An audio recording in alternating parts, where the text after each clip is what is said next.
If you're watching this on YouTube and aren't subscribed, make sure and click the subscribe button, like, comment, let us know what you think about the episode. If there's a particular guest or topic that you'd like to hear from, we love to be able to take your guys' feedback and then get that onto future episodes. Today I'm going to be chatting with the founder of DFC Diesel and wanted to talk with him about a topic that not a lot of companies want to talk about, and that's warranties, and specifically the details, what's included, excluded.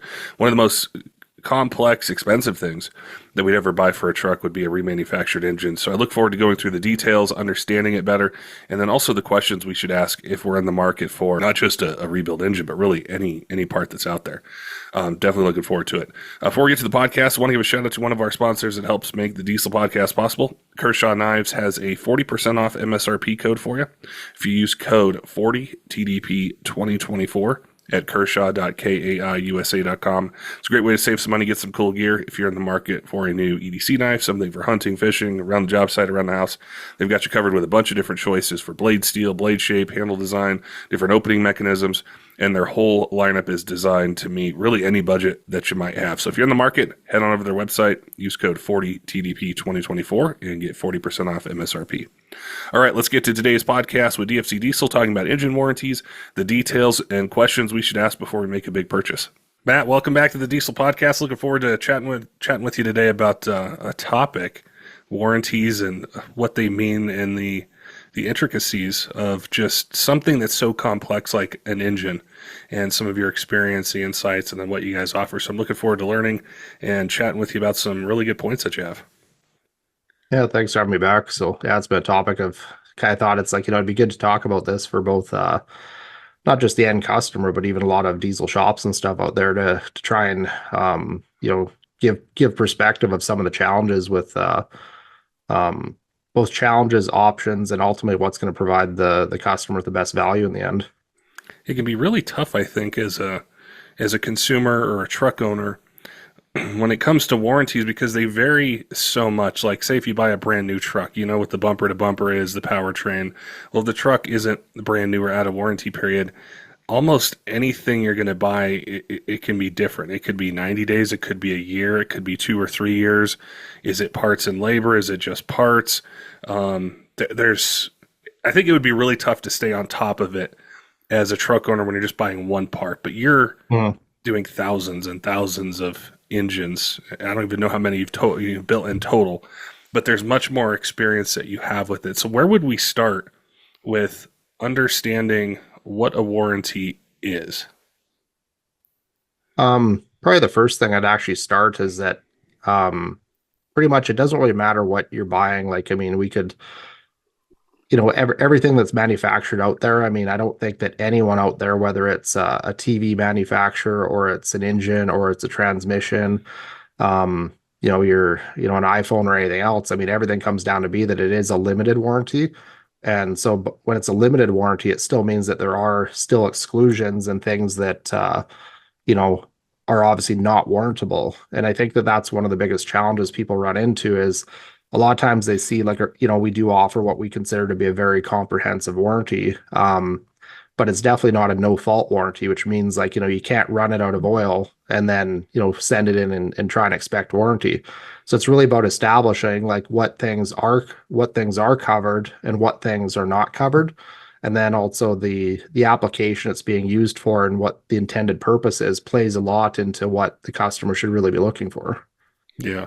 Yeah, I think I'd love to go through each one of those. Maybe if we start with the intended purpose, I think that would really help kind of set up, depending on the truck, because there's so many different, sometimes they're 100% stock, sometimes you have a tune on it, sometimes you might have more, maybe, some injectors that flow a little more, a little bit bigger turbo. How do you line up, or what should we understand with a warranty as it applies to intended use, whether it's stock or modified?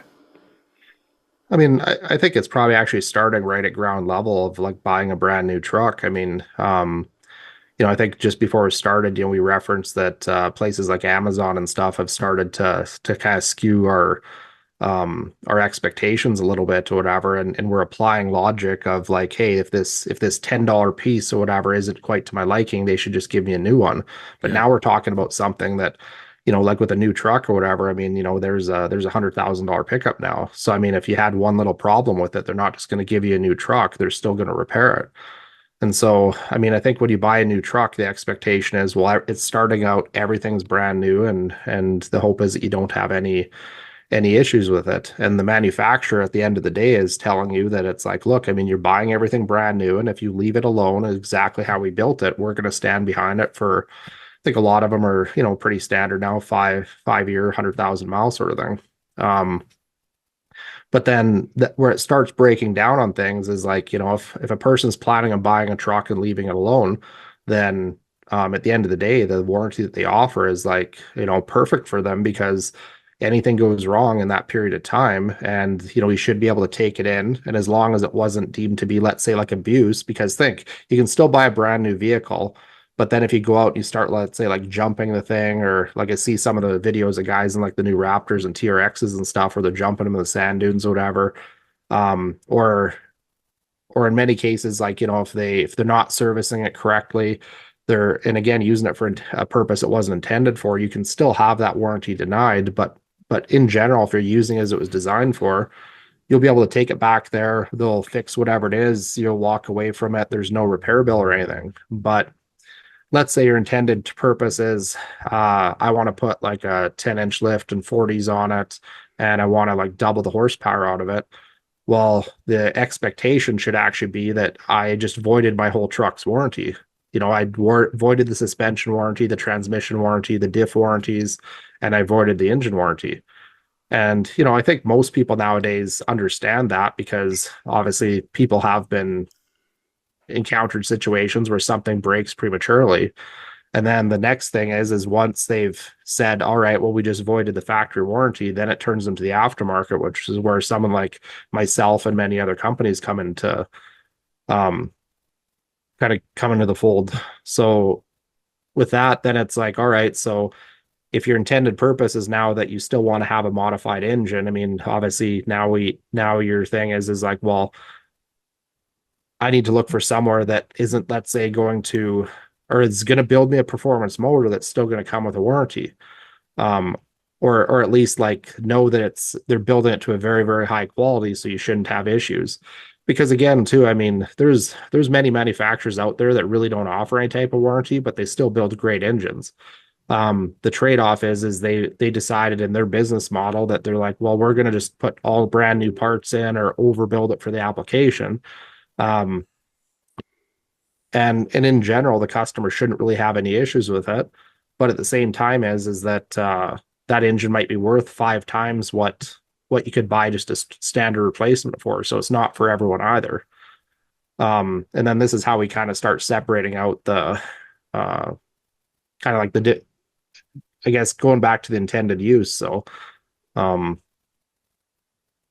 I guess if you wanted to like add a bit more on that, because I know on this or whatever, I could probably go a little bit too far in either direction too. So Well, I think that would probably be most of where I have seen questions, or my experience with it has been our trucks that aren't 100% stock.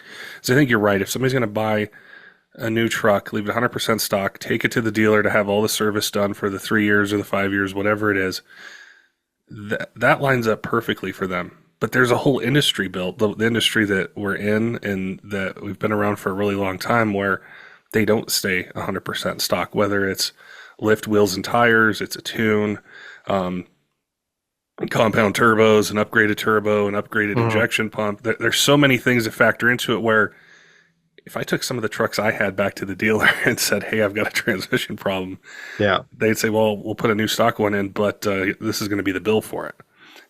They wouldn't just say, it's free, we'll have it ready tomorrow afternoon or something like that.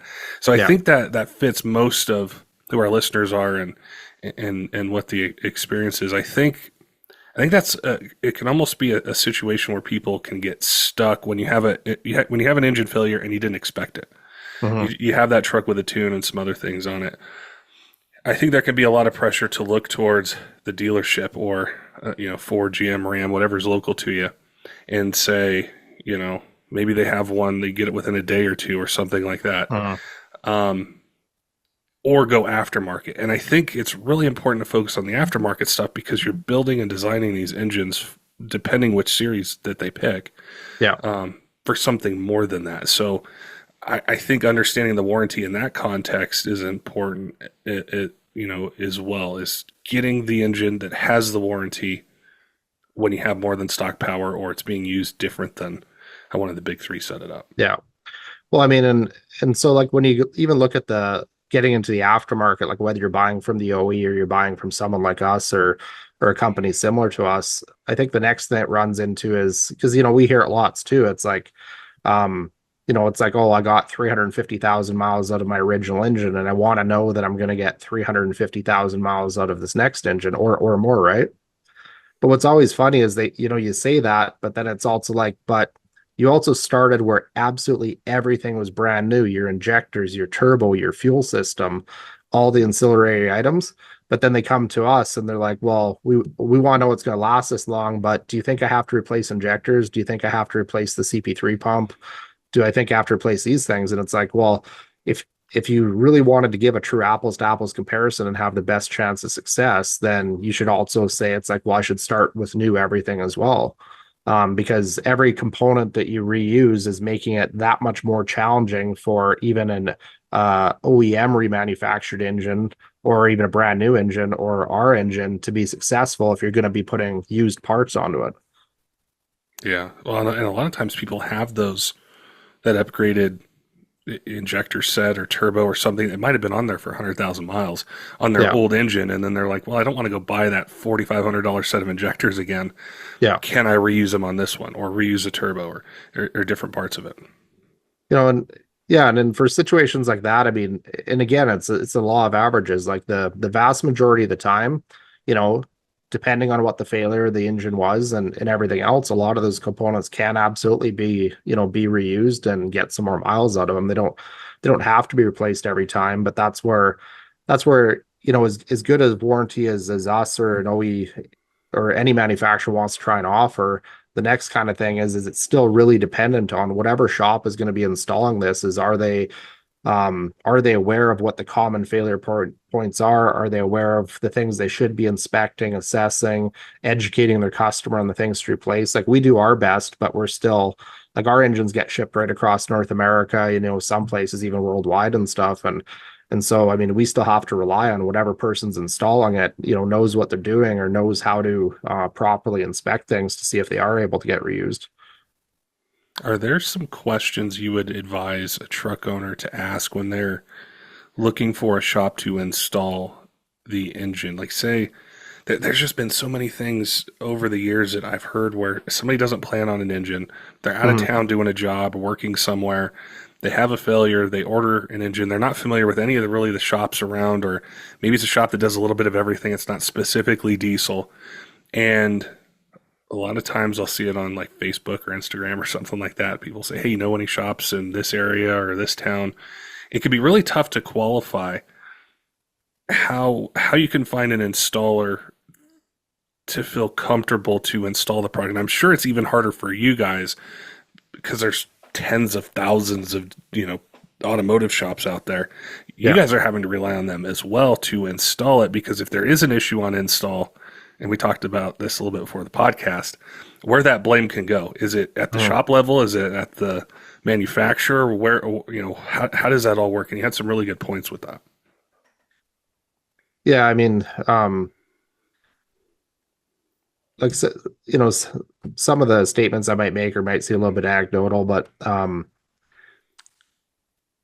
like one thing is I mean, when a person takes it there, I mean, you're ultimately relying on the shop, and I mean, I know some shops are a little bit better at making it sound like they're more educated than they are. But I mean, I would say like start out, trust your gut. Like, does this person I'm dealing with actually seem like they have a good head on their shoulders? They're explaining everything thorough to me, that, they're being honest with everything I need. Because that'd kind of be starting. It's like, because I mean, again, we kind of like, I think we all grew up with the term of like the used car salesman. It's like, are they trying to sell me something I don't need? And so that can make people, where they're a little bit nervous, saying it's like, well, are they taking advantage of this? Are they padding the bill, whatever else it is? So to a certain degree, you do have to just kind of trust your gut and say it's like, is this shop feel like they're doing right by me, sort of thing. When it comes with that being quite in part, I guess building that trust initially or whatever is really just asking questions. I mean, um, you know, it's completely fine for someone to just, what acknowledge what their own understanding is of the engine and then just ask enough questions until you get a high enough level of confidence that yes, it does appear that the shop is knows what they're talking about and is doing these right things. Um, I'd probably say some of the easy ways just going, it's like saying, it's like, all right, so if I'm buying a new motor, what does that motor come with and what parts are being swapped over? And then if they describe what parts are being swapped over, just asking questions about, well, should I be replacing that? And if I don't, what's the risk of it? I'd say like some of these are fairly generic in sense because really that way the person's able to establish like that, like I said, that relationship with the shop they're working at to understand if they're, if they do seem like they're competent to install that engine. Yeah, yeah, that's a really good point. I think also I've done this a few times is just looking in the parking lot and seeing what kind of vehicles are out there. If it's somebody I'm completely unfamiliar with and it's a, kind of a new area, is are there a lot of diesel trucks out there? Are they the same type? Are they Power Strokes? Are they Cummins? Are they Duramax? Yeah. Something like that. And I think being able to establish that trust is really key. And there's a lot of great shops out there that I know do that, and they will Mhm. tell customers, "No, we're not going to swap over your 200,000 mile injectors. It just had an Mhm. injection pump failure. We need to do something different with this, for us to do it." So I think that's a really good point to make. When it comes to an engine replacement, there's so many choices out there. Like we touched a little bit on buying an OEM reman from Ford or Mhm. GM or Ram and some of the exclusions. But to get more into that, like what's included, what's excluded. When somebody's shopping around and looking for an engine, what should they really pay attention to with inclusions and exclusions? Uh, well, I mean, the actual easy answer would be is like to just ask for a copy of everyone's warranty because it should have what the inclusions and exclusion is.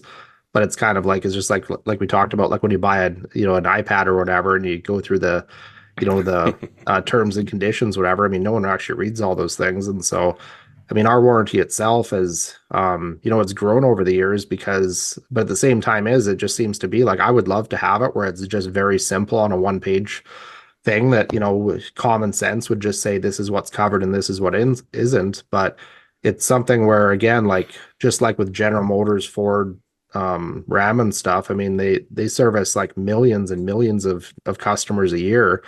And so that's where, you'll get that tiny percentage of person that constantly points out this and that and every little thing. So we had to really go through ours and just make sure, like, like from a warranty standpoint, like you even have to have in there that, like even acts of God, like, flood and lightning and everything else is even in, like, think we're selling engines and we have that in there now. Just because it's like, you never know if someone's going to be like, all right, well, there was a flood and it filled with water and they're like, well, I wasn't even driving it. And, now all of a sudden it has this problem. Like, you never know how someone's going to interpret it, right? So I'd say like asking for a copy of the warranty and then and then from there it's like, talking to the shops that are using them. Again, like the next part is like someone might be, let's say they're at a GM or a Ford dealer and they of course want to sell their reman engine and for the customer that might actually be the best fit. However, then it's also understanding like, well, what are some of the exclusions? Like, again, you buy their engine, and again, it's going to be completely stock. So, I mean, you can't really get any upgrades on it. Like, you can't get ARP studs, or you can't get sometimes some of the other upgrades. Like, in our Ford 6 liter 6.4s. I mean, sometimes they come with O-ringed heads, or they come with uh like ARP rod bolts, things like that, because we're trying to actually improve upon. Whereas if you're buying an OE engine, they're just giving you what it came as OE. There's no upgrades, nothing else. But in a completely stock application, that could be fine. So then it's kind of like a process of elimination. Then it's like, all right, so I'm planning on leaving the truck stock, but then the next one is like, well, am I just putting an engine in to sell it right away? in which case you probably want to find, you know, again, probably one of the more bargain options for an engine because it's going to be in your possession for a short period of time. You might not necessarily care, if it is going to last another 20 years or not, because you're just planning on selling it. I mean, it does suck for whoever buys the truck next, whoever potentially, but that might be an option. The next one is like if they're planning on keeping it for a long time, it's like, well, what level of certainty do you want to have? Because like one challenging thing that I've found about having a 5-year warranty is you'll get someone that buys, let's say, even like a Ford engine, it comes with a 3-year warranty. Well, because they know it's only a 3-year warranty, if it fails at 4 years, the person kind of already has in their head, they're like, well, I'm already off warranty, so I'm not expecting anything. But somehow it's like if we sell an engine and it fails at 4 years, some people are obviously really upset. They're like, well, it should last longer. It's like, well, first it's like, well, what caused the failure? Is it even a warrantable thing? And if it is a warrantable thing, I mean, the great news is we're going to fix it. We're going to get it back to you and away it goes. So, in a case like that, it's like, I think one of my other podcasts has said to you, it might sound counterintuitive, but whoever has the best warranty will probably have the most warranties. Because again, even if you built the engine exactly the same and one had a 1-year warranty and one had a 20-year warranty, you're going to have more warranties in the 20-year by far because you're just covering it for a longer period of time. But that shouldn't necessarily be used to think that like that place is building a bad product or anything. It actually means that they're valuing their customer even more because they're willing to stand behind it for even longer. Yeah. Well, and there's so many different kind of directions to go with that. Like, I think of when, like, say it's an OEM type of engine, and you're going back with that, or you're thinking about it as a truck owner, and they're so like, I guess what really stands out is I think it was our last podcast, and you were telling me about some of the variances that can exist with brand new OEM parts that come in. Yeah. And I think back over the years, and I think it actually kind of scared me a bit to think about buying one of them, because are they really putting the eyes and the quality control and the analysis on the parts that say you guys are when you're building one? Or is this just, it was sitting in a warehouse somewhere, it's just going to go into my truck? It doesn't have that extra set of eyes, I guess, is kind of what I'm getting at with it. That really, it really made me think about about that in the decision making process. So for me, that would be one of the things that would jump out to me. I think even before the warranty, I would think more eyes have seen it. There's more accountability and quality control during the building process versus I'm not going to talk to or even know who the builder was or who put the cylinder heads on my engine, those kind of things. So I think that's important too. Well, and I do think to a certain extent, this is kind of where really the brand means so much to people, because like as long as we've been alive and before us and long after us, people are going to have like their dot, their Ram, Ford, and Chevy allegiances, right? I mean, like I've owned all of them, and I always tell everyone, just buy the truck you like. They all break. They all have their strengths and they all have their weaknesses. Sometimes you'll have a strong engine, but you'll have a weak transmission. I mean, or vice versa. Some of them have like electrical problems, everything else. So there's always little quirks with them. Um, but so like going back to like on the brand thing, it's like when someone's like really focused on like, okay, well, like what particular engine should it be? Or sorry, I lost my train of thought there a little bit. Like when someone's focusing on like buying the brand of an engine, or no, sorry, backing up. So it's like the reason why I think the brand's so important, however, is because the one thing that we always overlook all the time or whatever is the one common thing that we've heard over the years is manufacturers ultimately lead to having recalls. And I mean, think a recall is essentially like, well, they had a production problem and they produced 700,000 of something that now is a problem. Yeah. Or it could potentially be a problem. And I mean, that happens with all manufacturers. So, I mean, like all manufacturers still have it where they're producing a large volume of product. And again, like anything else, like all it takes is for like sometimes like there's exclusions to where like let's say the top level CEOs and stuff, I mean, they're the ones that are saying, no, we want to cut quality, we want to cut this, maximize profits. But there's a lot of times where a lot of times warranties can come down to be like you just had a worker that wasn't trained enough or didn't care enough about their job, and then they contributed to causing a major ripple effect. And it wasn't all the other good people that worked at that place or the managers or the owners or anything. It was really about just their massive assembly lines. They're producing a lot of product, and then there's just one little glitch that causes those things. Yeah. And again, like depending on the pressures involved, because I mean, in the OE level, you have the unions and you have the expectations coming from there, and they want to see this, and this, and then they also want to produce vehicles. But fundamentally, at the end of the day, it's like depending on all the different factors that have to go right, you'll run into conditions where, it's like, hey, this particular model year of vehicle is known for having a lot more problems because who knows what was going on at the factory or the plant at that time. So again, like when we talk about like some of the things that we've seen on new parts, I mean, there's also that balance between like some of the criteria we look at on new parts that we get and we reject is like, to be honest, a lot of the parts that we reject, they probably work just fine, but I hate using probably. Like we want to know it works just fine, not just we can think it'll work just fine.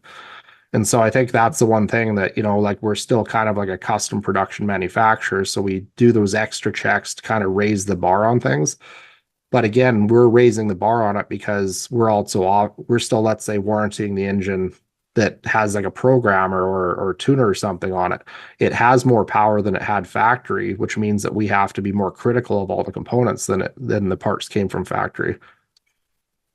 Yeah, yeah, that's definitely true. I was thinking we had talked a little bit before the podcast about this. I thought it'd be great to go in more depth because I think it ties into the inclusions and exclusions. And you were telling me about gaskets and seals, how that can be, it's probably the most common sort of issue that that could arise on an engine. Can you explain it to our listeners when it comes to gaskets and seals, and they're looking, say they do read all the warranty paperwork, they do go through everything, what the differences can be between each place and what's included and excluded? Yeah, so I mean, I think about kind of, following the proper balance of like, what does the customer expect, but also what does the shop expect? And really kind of like what's a fair trade-off of both providing something that's like quality and of value, but it also doesn't cost a fortune and that more people can afford it. So it's like balancing all those variables. Like, so yeah, I'd mentioned before that probably one of the more common things that you're ever going to see a warranty for is like, let's say like, let's say a rear main seal leak or something. And so think like we, to the best of our ability, always try and buy from the most name brand places, and in most cases actually just buy the OEM level seal because we've had better success from them.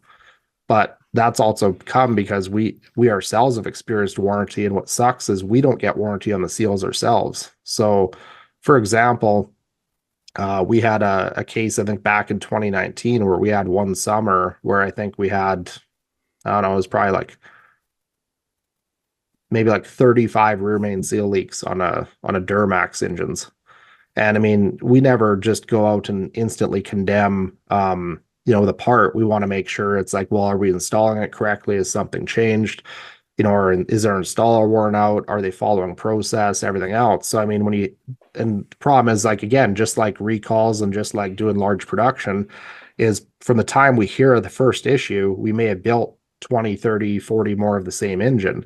So then unfortunately you can have it where it's like, all right, well, clearly the manufacturer changed something in their process, and we don't make the seals. We're just buying them in a kit and we're installing them.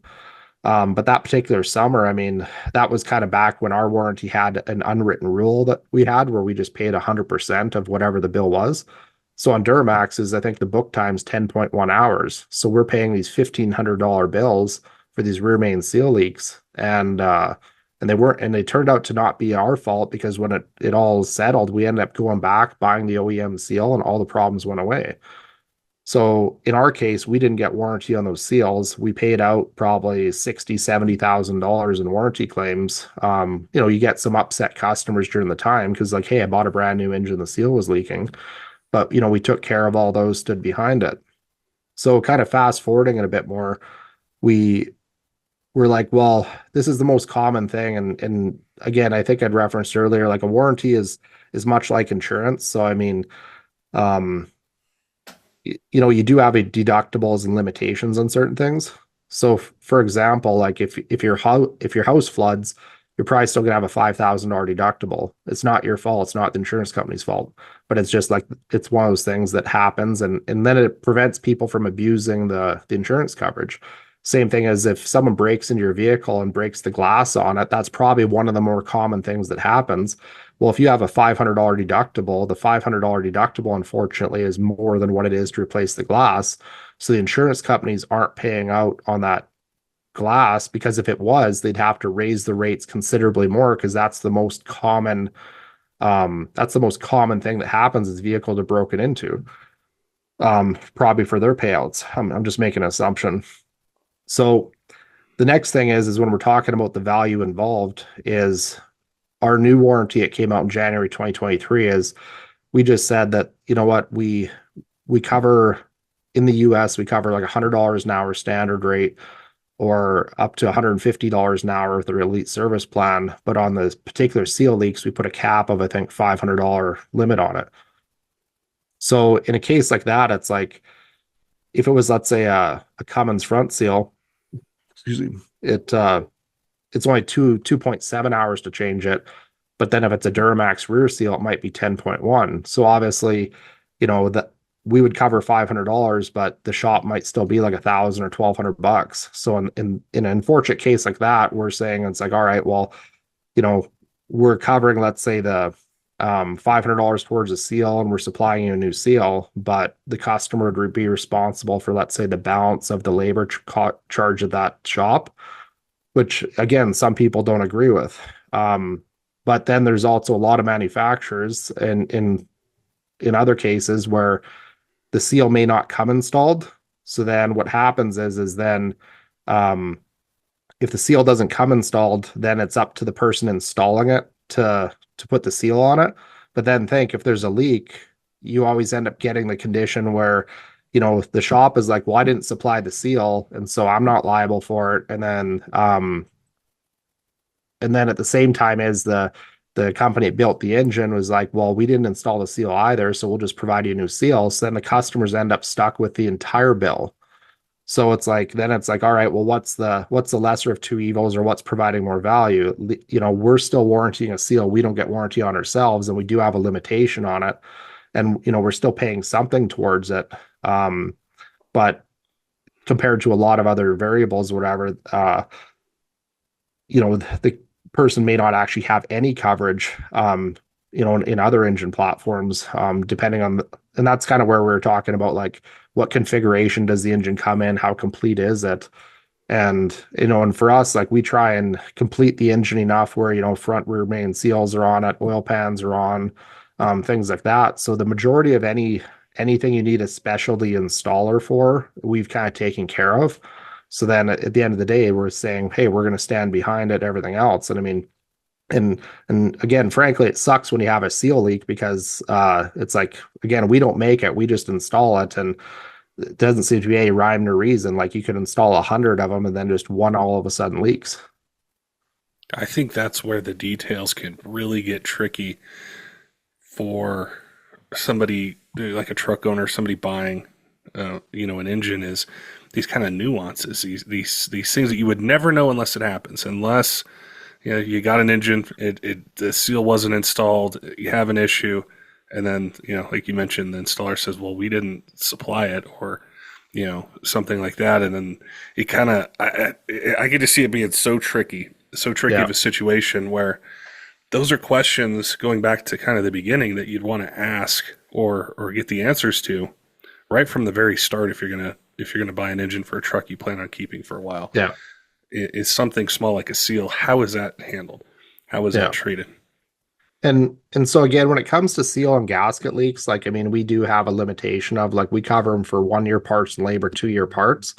But the one exception to that is things like head gaskets. Like I mean, in like our standard applications, like we're still standing behind our head gasket warranties for like the 100,000 miles or 5 years. And in that case, it's 3 years parts and labor, and then just it's be parts only after for the remainder of 2 years. But there's an even more interesting one because it's like again, like with a head gasket failure, like I mean it's pretty uncommon, but I mean again, we have experience too where a manufacturer sent us a batch of gaskets that were made with like the incorrect material in them. And I think there was like a time early last year that we had several go out that like literally like you'd go to start up, I think it was on some Cummins or something, and you go to start them up and like literally the things couldn't even make vacuum, which at the time I didn't realize was a thing, but a lot of shops would actually vacuum check the coolant system before finishing the install. And it was actually sucking air right past the gasket, um, sucking air right past the gasket because it didn't crush down enough. And in those cases, like, it was like ARP head studs, we had the head was surfaced, the block was surfaced and stuff. But we still had that challenge. So again, we still warranted all those gaskets and everything else that went through, but we ourselves got no compensation for it. The manufacturer didn't acknowledge their mistake or anything else. But the next thing is like then it's like look on 6 liter 6.4s. I mean, we're still covering for the 5 year 100,000 mile, and 6 liters were known for blowing gaskets, like even right from factory. And I know a lot of it's caused from just having the factory head bolts and we put head studs in and stuff. But there's another thing too, where like the value we're offering is, we're still saying it's like, well, buy an engine from us and, you still have a warranty for 5 year 100K on an engine platform that was known for having very quick premature failures on them. Yeah, well, and it hasn't been made since 2007 either, so they've been out there Yeah. a while. Yeah, that's.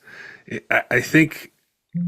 I think this type of conversation helps me not just with automotive and diesel engines and things like that, but anything that's complex. Like, and I think to me one of the most complex things is automotive, especially engines, all the Mhm. moving parts, the electronics, everything that's going on is making, I guess, understanding kind of those nuances if there's an issue. It's not Mhm. guaranteed somebody's going to have a warranty issue or a failure or something like that. But whenever I've like seen those customers like you mentioned or people that are like really upset, it's usually right there in the warranty somewhere. It's Mhm. like it's not like smaller print hidden on the back page. Like Yeah. it's its own section. Um, as far as kind of on the performance side, because I think it gets a little more tricky here, Mhm. is because there's options for billet rods and other things like that. Do you find that those types of customers or expectations change more where they think, okay, this engine's designed for 800 or 1,000, I'm going to go make 1,800? Mhm. Or have they kind of learned along the way of building their truck and being on that side of it where they know, hey, I can't run 1900 degrees or 1800 degrees consistently all Mhm. the time and expect these pistons to last for 7 years Yeah. or longer. What's your experience on that side of it? Uh, I mean, it's kind of six of one, half dozen the other. I mean, like I think a lot of people, once they're committed to actually building something performance, usually they have more of an understanding of like of the stresses it's going to be under, and they're usually more knowledgeable about the truck itself. So then they want to know that like what they're getting and is going to be sufficient for what they're doing. I think the only time you run into problems, and I mean you like we probably run into more problems where a person probably should have, let's say, one of our upgraded packages like tow haul, tow haul HD, but they think by downplaying what they're planning on using the truck for, um, downplaying what they're planning to use the truck for, will somehow save them money, and it ends up costing way more in the long run because they put it in an application it wasn't designed for, and then the parts wear out or have damages very quickly, and they end up having to get another engine again. And then oftentimes they'd be upset because you deny warranty because it's like, hey, well, the engine wasn't built for this and you were using it for this application. like it's like 6.4s were a prime example. Like, I mean, if you buy a bone stock 6.4 engine, and this is like, let's say prior to them releasing the Max Force 7 pistons in the aftermarket. I mean, you buy a 6.4 engine and then, but then you put like a, 340 horse tune on it, big injectors and turbos, and crack a piston, and then are upset. Well, how come this thing didn't last? Um, but I think for the most customers, like the reality is like between, let's say, the factory horsepower level and 1,000 horsepower is probably going to encompass 99% of the entire customer base. And I think anyone that's going to be operating in there, I think like maybe 10 years ago, I mean, anyone that is like I've been in this long enough to kind of see, like, you kind of saw the progression where it was so exciting in the mid 2000s when we started getting to like 400 and 500 horse sort of thing. And then, like, we started getting up to 600, 700, 800, it was almost unheard of. And everyone thought that's like, by 700 or 800 horse. So that's like a full race motor, and you can't Mhm. drive it every day and everything else. And yet now we've seen that a lot of the platforms, like, they survive just fine at around that level. But I think the people that really did start pushing them, they've blown up enough stuff. I mean, myself included over the years, that I think that most people nowadays, like especially with the OE trucks and how well they're towing and stuff, like look at the new Ford one with 500 horse and 1,200 foot-pounds. I mean, if you can maintain speed on just about any hill and not lose ground, and it's pulling it around fine, but it's also not breaking down all the time, I think people have finally realized, what, this is the happy balance between the two. Um, because that really is about the magic threshold. Is, I mean, I would say you could still have a fairly high mileage engine and have it last a long, or like have it last a long time, high mileage, and if it was between, let's say, about 500 and 600 wheel horsepower, which is getting upwards of just about, let's say 700 flywheel. But anything past that, I mean, these things just weren't designed for it. So, I mean, they'll do it, but for how long? I mean, would you expect 2,000 horsepower to get 100,000 miles? Like, I mean, I would No. hope that most people wouldn't think so. Not running at that level, right? So that's it's establishing the difference between the two. But I guess circling back to your original thing, I mean, I think most people that are buying even a mild build performance engine, we actually have a lot less warranty issues with, because they're more honest about what they want to do with the truck. Um, the ones that we have the biggest challenges with is the people that likely need the higher built engine, but they don't want to spend the money. So they think by, not telling us what they're planning on using it for is somehow going to save them money in the long run.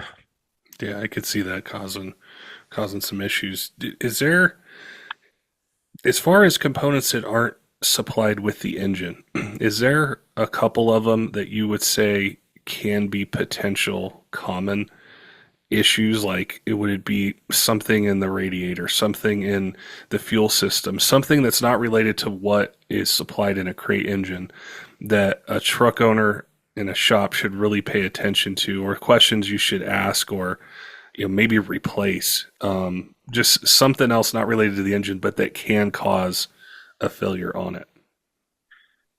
Like where it gets challenging is, it's like, I mean, there's so many variables, like what's the mileage on it, what caused the engine to fail in the first place. Um, like have parts previously been replaced before, and what's the mileage on them. So, I mean, like I myself don't really believe in injector testing. So I always recommend people to just buy new injectors. I mean, my whenever we want to do injector testing, we actually don't do testing. We'll send them, to a shop that has a camera that can look in the end of the nozzle and actually visually see, are these things contaminated? Um, my again, this is my own perception of it, but it's like, if you have a Dodge, a Ford, or a GM ECM on the truck, what's happening on the test stand with your injectors? Well, they're not using a Dodge, a Ford, or a GM ECM. So, I mean, when they first go on the test stand, they're already doing something different than what they would be doing in the truck. And then if you add a tuner on it, now they're doing something completely different again. So you're not actually replicating the same conditions that they're going to be operating when they're actually in the vehicle. So how can you say that that there's nothing wrong with them or anything else? I mean, obviously they have their test parameters, and saying it's like, well, if it is within test parameters, it should be fine. But I have numerous examples of let's say injectors that cut a hole through a piston. And the injector tested just fine, but then you took it apart, put it on a camera, and you saw the sediment in the end of the nozzle. And then when you understand, well, what causes a hole to be in a piston? Well, what causes it is like when the engine's running, there's a barrier layer of gas that forms on top of the piston that insulates it. And then you also have your piston cooling nozzle that helps remove some heat from it. But if you have a malfunctioning nozzle, you can get like fuel droplets that penetrate that barrier layer of gas. And then when they contact the piston, it now allows that part of the piston to expand far more rapidly than the area around it. So almost anyone that's ever, let's say, cut a hole in a piston, it's almost like clockwork where you can say it's like, yeah, I just finished pulling a long hill. I was just cresting the top, backing out of it, and then all of a sudden it started running rough. And it's because when that area expands rapidly, is as soon as you lift your foot out of it and it starts to cool, it contracts so quickly that it forms a crack in the piston. And then once it cracks that tiny little part in the piston, the oil that's in the crown of the piston lights on fire, which is what gives it that cutting torch effect that goes through the side of it. So again, it's like the same injector that would test just fine also just cut a hole through a piston because it still has it where it, in whatever condition it's operating in the truck, it's not atomizing correctly and it caused that problem. So injectors could be probably is a huge one if you got some miles on a truck and then you're doing a new engine is to Well, look at those. like the funny thing is though, is I mean, I don't think anyone, if they bought a gas engine that had 200,000 miles on it, they'd reuse the spark plugs, but they want to reuse them in a diesel because they're more money. So really, it's not a case of people think they shouldn't be replaced. It's more of the cost thing of like, well, I don't want to spend the money if I don't have to.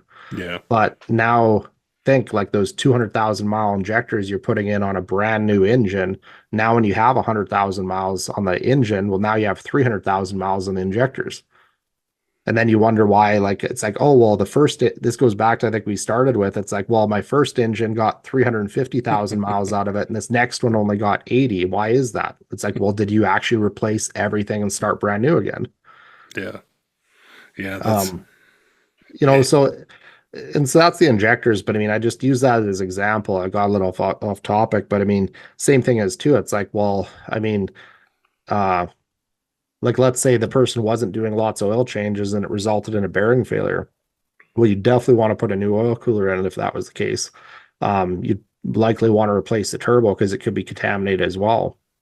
Um, we have stickers on our engines to remind shops because like there's one that goes on the exhaust manifold to clean and inspect turbo before installing because sometimes let's say a seat drops out of the head and then it mashes up a bunch of material. Well, what happens is a lot of shops they'll lift off the manifold in the turbo off the old engine and they'll bolt it back on. And then the debris is still in the exhaust housing in the turbo and it makes it back inside the engine shortly after startup. So again, it's just a matter of like that kind of like we're kind of going full circle on now it's like, well, that's why you want to have the shop that knows what they're doing and stuff. But that's why those stickers that we put on the engines, they've been such a big help because again, like it's not about criticizing anyone's capabilities. At the end of the day, we're just trying to make sure that, the shop, if the shop's successful in installing the engine, the customer's successful in having a great product that's not going to have issues and stuff. So anything that we can do to potentially even alleviate, a type of warranty. And there's lots of times too. I mean, like I've always trained my staff and myself, like I don't ever want to throw a shop or anyone under the bus. So a lot of times we end up looking like the place that potentially like cause the problem because we don't want to badmouth the shop and because we want to maintain good working relationships. So sometimes, like even when we're doing a warranty assessment that's very generic, saying it appears to have failed from a condition unrelated to the quality of the components in the engine, because we don't want to pretty much say, well, this person messed up and did this, and that's what caused it. it does all it does all kind of circle back together. And I think that's why it's so important to understand the warranty and what is being covered. And then, I mean, ultimately, it works the best when you build the product, it goes to the installer, they install it the correct way, the truck owner's happy, everything's great. But in the instances where something can happen, it's worthwhile taking the time to research, understand, ask the questions, and I guess set the expectations. Yeah. so that you don't think, per se that the engine's like an order on Amazon where, you Yeah. get the wrong order, they send you another one or whatever it might be. Well, and then that's kind of where, like, to like the big picture of things, like let's say a person is trying to decide to, like, well, what are their expectations? Like, they might, let's say, well, I want to buy an engine, but I probably won't have the truck in 5 years, so having a 5-year warranty maybe isn't as big a thing for me. But at the same time, as our warranty is also transferable, so it can actually help add resale value, because how often can you buy a used truck that still has an engine warranty on it? Yeah, never. Um, so I mean, we still have it where we give that option, I think, within the first 3 years that they can transfer the warranty to the new owner. Um, then the next thing is too, like I'll never dispute this. Like if let's say a person's worry is they just do not want to have any labor bill whatsoever, then they're likely best to, let's say, buy the OEM engine and have the OEM install it. But that's as long as they're leaving it stock, there's no tuner on it, and you're planning on always bringing it back to the dealer for service. So to them, that might appear like that's the way you want to go, but then it's like, well, I know in some of the new Fords, like they're really inexpensive on the new lawn blocks. But if we're looking at anything that's, let's say, like let's say it's probably about like 7 years or older and buying it, chances are if you're buying it from the dealer, the amount you're going to spend on it and then the amount you're going to pay the mechanics to install it, you might very well have several thousand, even $5,000 or $7,000, $10,000 more into putting that engine in than, let's say, myself or another just another aftermarket engine manufacturer. And so then on top of it, it's like, if to maintain their warranty, again, you'd have to go through their limitations. And, well, do they have to always have it serviced by a GM mechanic or a Ford mechanic or a Ram mechanic? Because then it's like, if you're always bringing it back to the dealer for servicing, that can be very expensive over time too. Yeah. But at the end of the day, if it's like, if you're fine, and it might not always work this way, it might be very comparable. So again, that's just where asking questions and understanding how it is. But the downside to it is like, you buy an OE engine, and what happens if you break down somewhere where you can't take it to a dealer again? Well, now there's no labor coverage whatsoever, because it's only covered if you take it back to that specific dealer, or back to, like, let's say a Ram, Ford, or GM dealer. So that, with our warranty, I mean, you can take it to a dealer, you can take it to a repair shop. I mean, um, being honest, like, I mean, I know some places are really nervous about ever saying this, but I mean, I've still paid out and covered warranties where someone's installing in their backyard. Like, I'm not going to be saying it's like, well, you installed it in your backyard. I mean, I'm not paying you like $100 an hour for it, but we can agree on something that's like, hey, you know what? We had a problem. You've shown that you're more than competent in solving it. You didn't contribute to the failure of it, or whatever it is. Like, let's say again, it's a seal leak. So it's like, well, follow process, send us the photos of it. We'll send you a new seal and cover and compensate some of your time. Whereas, like, again, if you buy a lot of other ones, it's like, well, no, it's like, if you don't bring it to us, you're not getting any warranty. Yeah. Yeah, I've heard that a lot over the years. I think those are excellent points and things to really take into consideration. I love covering this topic because it's something like it's really cool to talk about, like the shiny parts and the horsepower and torque numbers and everything like that. But this is really where the details and the different options that are out there in the market really separate themselves, and it helps to understand more of how things work, what, like the input that you guys have and what you've created as a company, what the expectations are, not just for the manufacturer, but then also the installer, the truck owner, and kind of lining it back up into that full circle Yeah. part that we talked about where everybody's happy and everybody wins. So I appreciate you going into that kind of detail with these things, which we never really hear about. We don't really see it. I know they're always on the website, they're always in the packets, but like you said, people don't read, they don't go through those details, and it's Well, to be honest, I mean, I think like that's the thing about the particular subject, is it's kind of like one of those things. I think that in the general industry, it's like, it's almost like a taboo subject. Like, no, it's just steer clear of even drawing attention to it at all. yeah, Um, the one thing that I will say, like, I've been had DFC for, 14 plus years now. And when I like, working as a mechanic before this and all the other things, and the one thing I will say, like even when you're generally looking at warranties, period, is I couldn't have imagined getting into a more complicated, industry that has like such high expectations, because these are very high dollar, like an engine is the most expensive repair you're ever going to do on a truck. And so the expectations are like the highest they're going to be beyond a transmission, beyond a differential or anything else. I mean, because it also has the highest labor to swap out as well.